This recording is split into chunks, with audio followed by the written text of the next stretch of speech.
Movie మాత్రం crazy ఉంది. 100 days పక్కా ఖచ్చితంగా. అన్ని సీన్స్ హైలైట్, అందరు క్యారెక్టర్స్ హైలైట్, చాలా బాగుంది.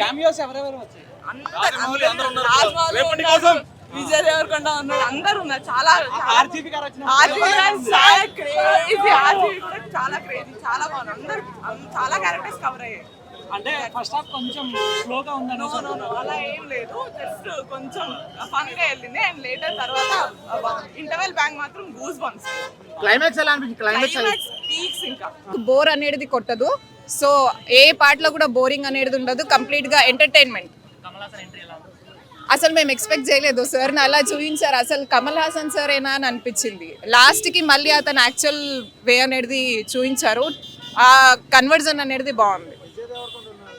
విజయ్ దేవరకొండ అసలు ఎక్స్పెక్ట్ చేయలేదండి. అతను ఎప్పుడు చూపించని విధంగా చూపించారు. అండ్ ఆ రోల్ కి జస్టిస్